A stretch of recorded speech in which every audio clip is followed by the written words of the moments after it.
Quelle est la profondeur des racines de l'histoire de Jésus, telle qu'elle est connue du grand public, dans les annales anciennes, et dans quelle mesure est-elle le résultat d'une sélection et d'un filtrage méticuleux de la part d'institutions influentes?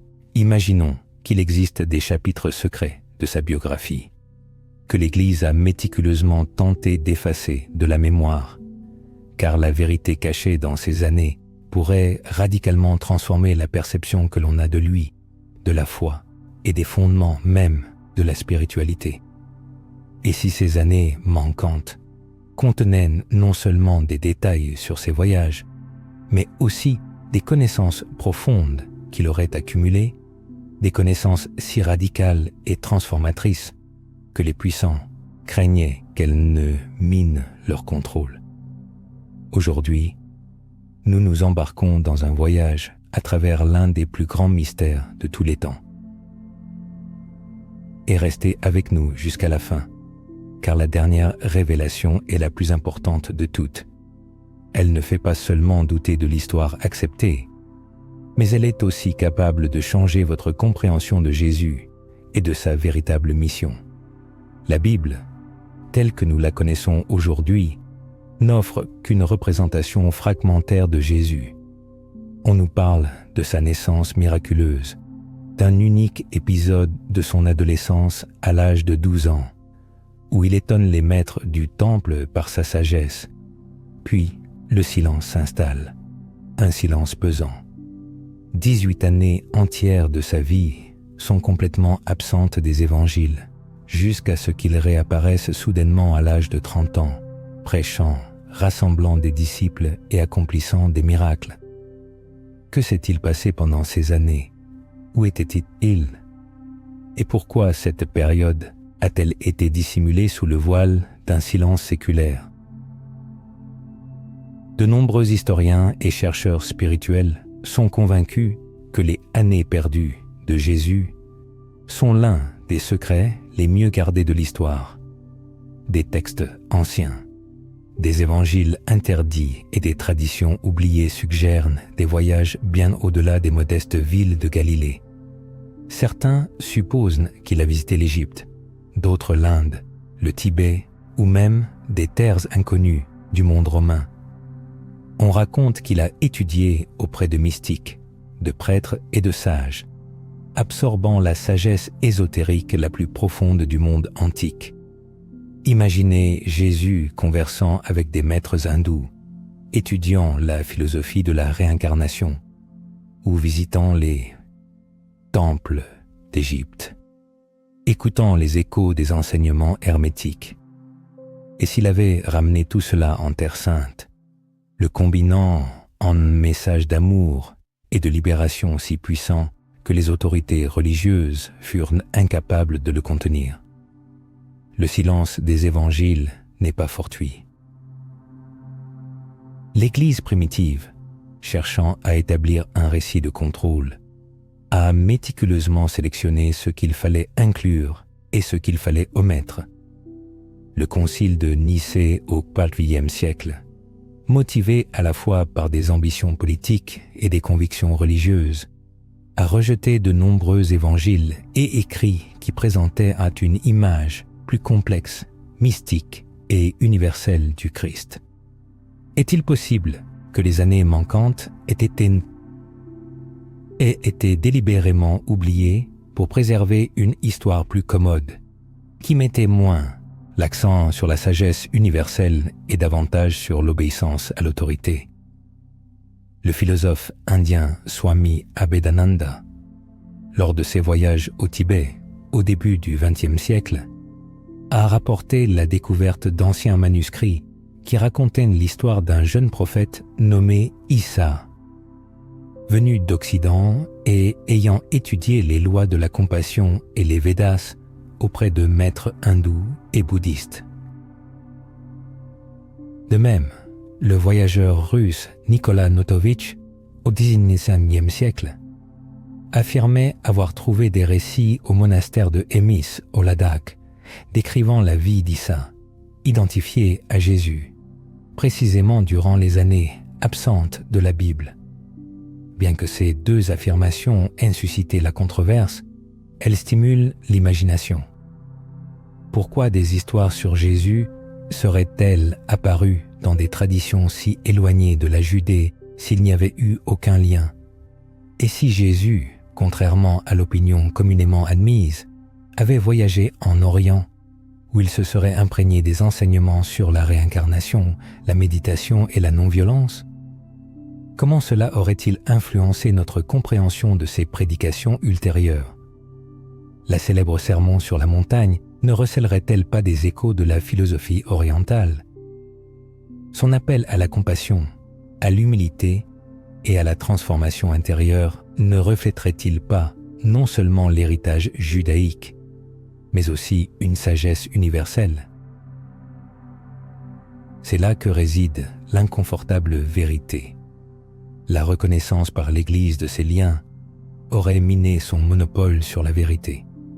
Pendant des siècles, le christianisme a été présenté comme la voie unique et exclusive du salut. Cependant, les années perdues de Jésus suggèrent une image plus large. Il a cherché la sagesse partout où il pouvait la trouver. Sa mission n'était pas d'ériger des murs entre les religions, mais de révéler l'unité de tous les chemins menant à Dieu. Accepter cette vérité briserait des dogmes séculaires. La prise de conscience par les fidèles que Jésus n'était pas seulement le Fils de Dieu au sens chrétien, mais aussi un chercheur universel de vérité, unifiant l'Orient et l'Occident, bouleverserait la notion de l'autorité spirituelle, qui n'appartiendrait plus à une seule institution, mais à l'humanité tout entière. Il n'est pas surprenant que ces années aient été effacées de l'histoire, vouées à l'oubli et condamnées au silence. Mais que s'est-il passé pendant ces années cachées? Les voyages secrets à travers le monde, les échanges avec les sages et les mystiques ont-ils pu influencer la formation de la personnalité de Jésus que nous connaissons? Nous allons maintenant explorer les manuscrits, les évangiles interdits et les raisons choquantes pour lesquelles l'Église craignait la vérité sur les années perdues de Jésus.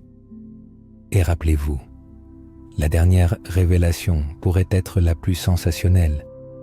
En étudiant plus profondément les preuves historiques, ou plutôt leur absence, le silence de la Bible devient encore plus suspect. Pourquoi près de 2 décennies de la vie de Jésus sont-elles délibérément omises dans son histoire? Les théologiens traditionnels affirment que ces années sont sans importance, que seule sa mission divine, débutée à 30 ans, compte. Mais 18 ans de la vie d'un homme, surtout d'une personnalité aussi éminente que Jésus, peuvent-ils être insignifiants? Ou est-il plus probable que les événements survenus pendant cette période aient été jugés trop dangereux et subversifs pour être inclus dans la version officielle? Imaginez un jeune homme de Galilée, déjà doté d'une sagesse extraordinaire à 12 ans, disparaissant soudainement des sources écrites, et lorsqu'il réapparaît, il parle avec une autorité qui étonne les foules. Il prêche l'amour et le pardon, mais il défie également les dogmes établis. Dans ses paraboles, on entend des échos d'idées bien plus anciennes que sa propre culture. D'où tirait-il ses connaissances? Où a-t-il développé cette profondeur spirituelle qui a ébranlé le monde? Certains chercheurs suggèrent que l'Égypte fut le premier endroit où Jésus se rendit durant ses années perdues. En effet, c'est en Égypte que les familles juives cherchaient souvent refuge, comme sa propre famille peu après sa naissance. Mais l'Égypte était aussi une terre riche en traditions spirituelles anciennes, l'hermétisme, les écoles des mystères et les initiations qui révélaient les secrets de l'âme. Il est possible que Jésus ait étudié dans les temples où la sagesse de Thoth et l'héritage de l'Atlantide étaient encore préservés, des connaissances que les prêtres avaient jalousement gardées pendant des millénaires. En réfléchissant à la vie de Jésus, une question légitime se pose. Que s'est-il passé pendant ces années où il a disparu des récits évangéliques? Philon d'Alexandrie, un penseur juif contemporain de Jésus, décrivait une communauté de thérapeutes en Égypte, pratiquant la méditation, la guérison et la contemplation, ce qui résonne étonnamment avec les futures prédications de Jésus. Des traditions égyptiennes font allusion à son possible voyage en Orient. Les évangiles restent silencieux sur cette période, mais d'anciens textes apocryphes et des légendes locales, de l'Inde au Tibet, racontent une autre version. Nicolas Notovitch, un chercheur, a découvert au Ladakh des manuscrits relatant l'histoire d'Issa, qui aurait étudié les Védas et les Sutras, prêchant la compassion envers tous les êtres vivants. Malgré les controverses historiques sur l'authenticité de ces documents, les parallèles entre l'enseignement de Jésus et la philosophie orientale sont évidents. L'idée du royaume de Dieu à l'intérieur de l'homme se retrouve dans les Upanishads, qui affirment que le divin est présent en chaque âme. L'appel à aimer ses ennemis fait écho à l'enseignement bouddhiste de la compassion et du rejet de la haine. Ces coïncidences sont trop significatives pour être considérées comme fortuites. Le tableau devient encore plus intrigant si l'on se tourne vers les gnostiques, une secte chrétienne primitive qui a conservé des enseignements sur un Jésus mystique, parlant d'illumination intérieure, d'étincelles divines en chaque être humain et de libération des illusions matérielles. C'était un enseignement non pas d'obéissance aveugle, mais d'éveil personnel, en résonance avec les philosophies orientales. Des textes gnostiques, tels que l'Évangile de Thomas, contiennent ces paroles de Jésus. Le royaume est en vous et hors de vous. L'Église primitive a déclaré ces idées hérétiques, car elles déplaçaient l'autorité divine des prêtres et des évêques vers l'expérience personnelle de chaque individu. La question se pose, pourquoi de tels enseignements ont-ils été jugés dangereux? La réponse réside dans le pouvoir. Si Jésus avait passé ses jeunes années à assimiler des vérités universelles, donnant à chaque âme la capacité de chercher Dieu directement, l'affirmation de l'Église concernant son rôle d'unique médiateur entre l'humanité et le divin aurait été sapée. C'est pourquoi l'histoire a été ajustée pour exclure ces années, effacer ces influences, transformant le christianisme d'un chemin de libération en une institution de pouvoir. Cela nous amène à la question clé. La principale crainte de l'Église n'était-elle pas que les gens ne doutent pas de Jésus, mais qu'ils le comprennent véritablement? Si l'humanité avait accepté l'idée que Jésus n'était pas seulement le Christ d'une seule foi, mais un enseignant universel, unifiant la sagesse de l'Orient et de l'Occident, aucune hiérarchie n'aurait pu détenir les clés du salut. La vérité serait devenue accessible à tous.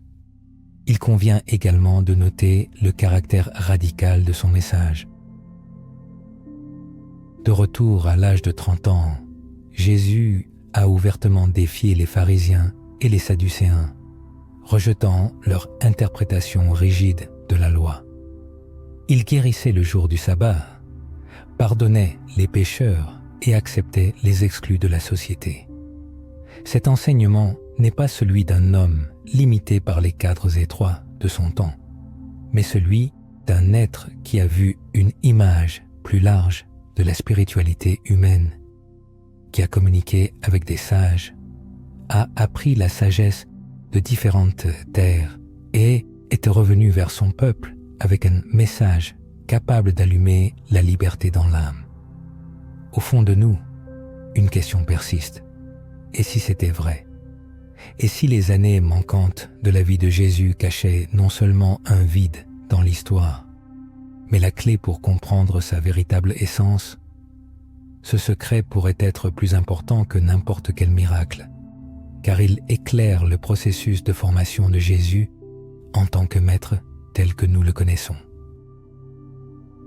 C'est peut-être ce processus qui a été méticuleusement dissimulé par les institutions ecclésiastiques pendant des siècles.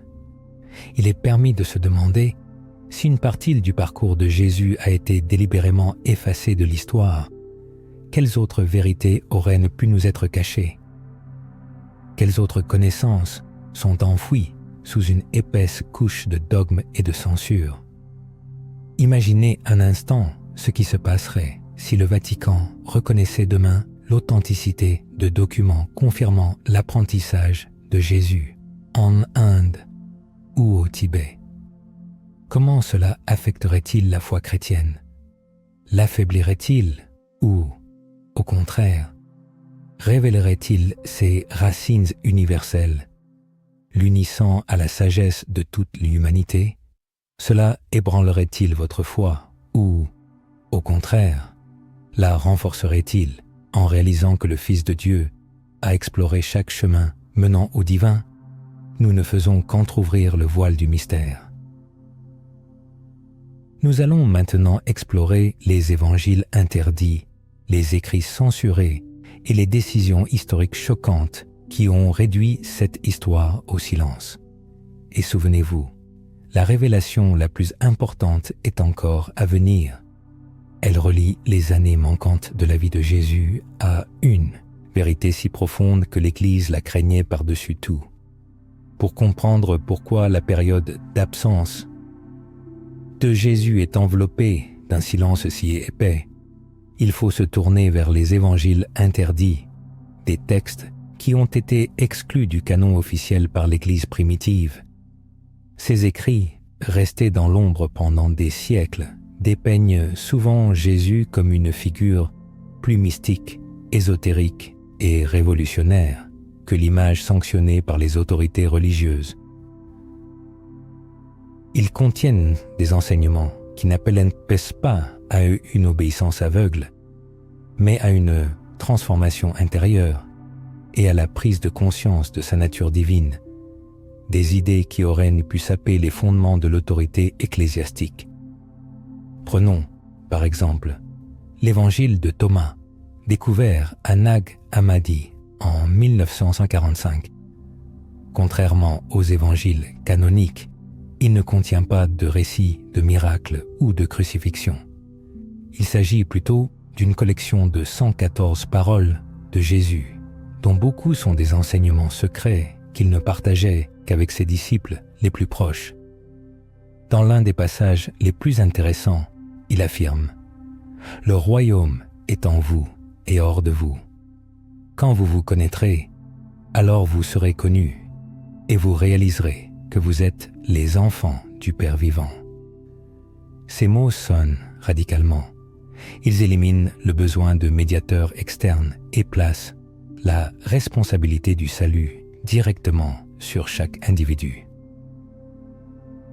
Cela pourrait-il être le reflet de la sagesse que Jésus a accumulée pendant ces années d'absence mystérieuse, combinant l'essence de la pensée gnostique avec des échos de la philosophie orientale? L'Évangile de Marie, un autre texte interdit, présente Marie-Madeleine non pas comme un personnage secondaire, mais comme l'une des disciples clés, ayant reçu de profondes révélations spirituelles. Dans cet évangile, elle raconte des visions du voyage de l'âme au-delà de la mort, des révélations qui font écho à la fois à la philosophie platonicienne et aux enseignements bouddhistes sur la libération du cycle des renaissances. Pourquoi l'Église a-t-elle rejeté cet évangile? Peut-être parce qu'il élevait non seulement une femme au rang d'autorité spirituelle, mais qu'il révélait aussi une dimension de l'enseignement de Jésus trop mystique et universel pour être contrôlé. Les écrits interdits, retirés de la circulation et voués à l'oubli, rappellent durement que le christianisme primitif n'était en aucun cas une entité monolithique. À cette époque, il existait une multitude d'interprétations de la personne et de l'enseignement de Jésus-Christ. Certains mettaient l'accent sur l'observance stricte des rituels, d'autres aspiraient à une union mystique avec le divin. En fin de compte, ce n'est pas nécessairement la version la plus authentique qui a prévalu, mais celle qui était la plus commode pour les institutions politiques et religieuses. L'empereur Constantin, en convoquant le concile de Nicée en 325, visait l'unité non pas dans le domaine spirituel, mais dans celui du pouvoir politique. En définissant quels évangiles devaient être considérés comme canoniques et quels autres comme hérétiques, l'Église a figé un récit unique, ignorant délibérément certaines périodes de la vie de Jésus, supprimant les points de vue alternatifs et s'affirmant comme l'unique détentrice de la connaissance divine. Cependant, un paradoxe surgit ici. Même dans les évangiles canoniques, on peut déceler des échos de quelque chose de plus profond et de plus intime. Jésus fait à plusieurs reprises allusion à des mystères qu'il ne révèle qu'aux élus, prêts à écouter. Il parle de secrets cachés depuis le début des temps, de paraboles qui ne révèlent la vérité qu'à ceux qui ont la capacité de voir et d'entendre. Est-il possible que ces prédications publiques n'aient été qu'une apparence et que la véritable sagesse acquise par lui, peut-être durant des années non rapportées dans les textes canoniques, ait été transmise secrètement à ceux qui étaient prêts à la saisir? Des chercheurs contemporains comme Elaine Pagels, experte reconnue du gnosticisme, affirment que la diversité du christianisme primitif a été délibérément effacée de l'histoire. Elle souligne que la vision gnostique présentait un Jésus qui n'exigeait pas une soumission aveugle, mais encourageait une expérience spirituelle personnelle. Le théologien Rudolf Bultmann, quant à lui, a suggéré que l'Église avait superposé des couches de mythes et de dogmes au message originel de Jésus, en déformant son véritable sens. Ces points de vue nous amènent à nous interroger sur ce que nous connaissons aujourd'hui comme le christianisme, qui pourrait n'être que le reflet d'une vérité bien plus vaste et universelle. Il convient de s'arrêter et de réfléchir. Si les évangiles interdits et les années cachées révèlent un Jésus qui a puisé sa sagesse au-delà de la Judée, qu'est-ce que cela signifie pour la foi qui porte son nom?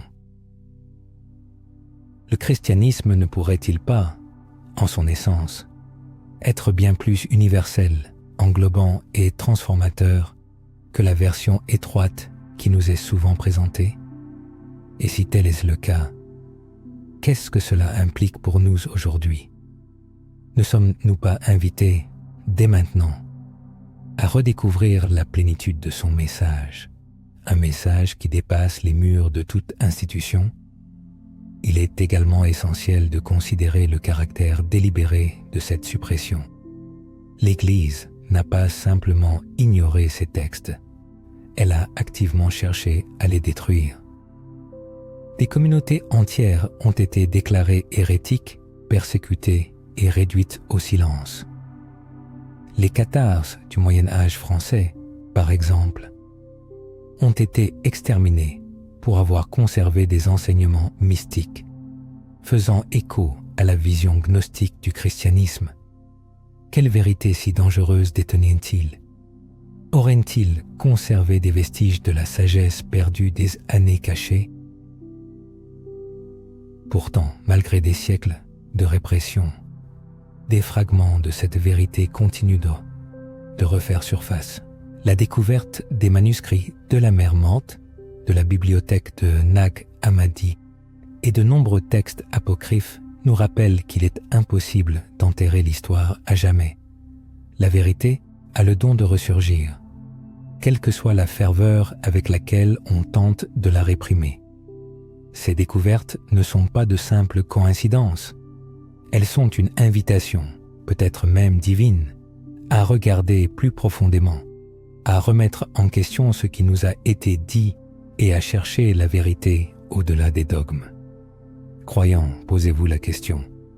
Jésus avait-il réellement l'intention de limiter son enseignement aux frontières d'une seule Église, à des dogmes rigides et à une interprétation unique? Ou bien, au contraire, sa vie et ses préceptes visaient-ils à ouvrir une voie universelle d'éveil spirituel, accessible à toute l'humanité sans exception? Préparez-vous, car une vérité profonde sera révélée, non seulement dans les manuscrits anciens et les traditions, mais aussi dans l'essence même du message de Jésus.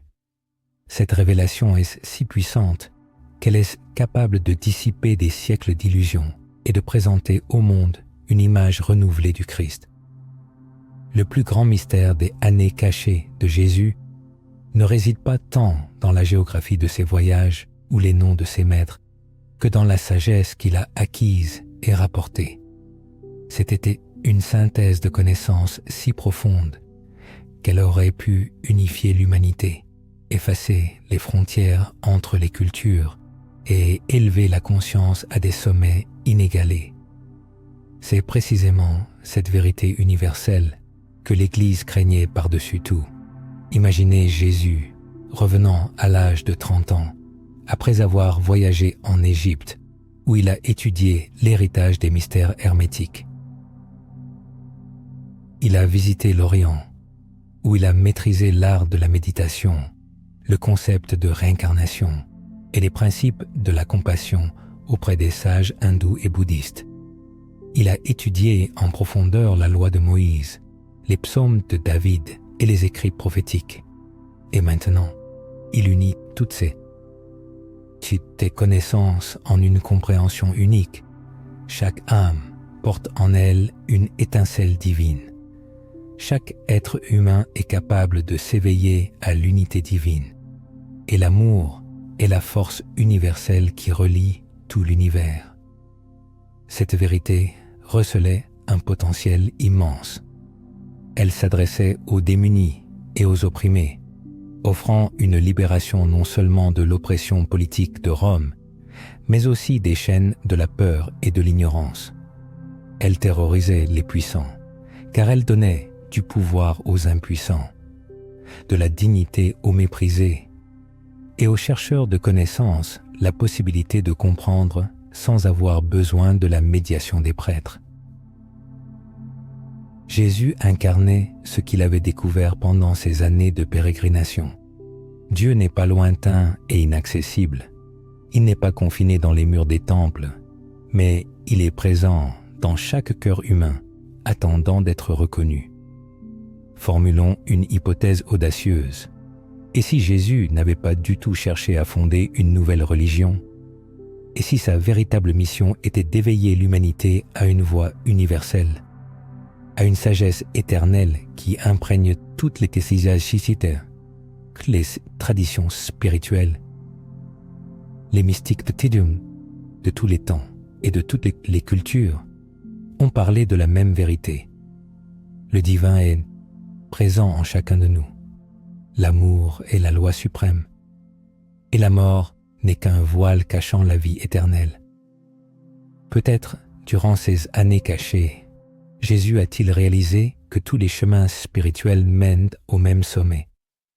Sa mission n'était pas de diviser, mais d'unir, non pas d'enchaîner l'humanité à une seule doctrine, mais de la libérer par une seule vérité éternelle. Rappelez-vous ces paroles dans l'évangile de Jean. Vous ferez des œuvres encore plus grandes que celles-ci. Ce ne sont pas les mots d'un homme exigeant l'adoration, mais l'enseignement d'un maître appelant ses disciples à révéler leur propre potentiel divin.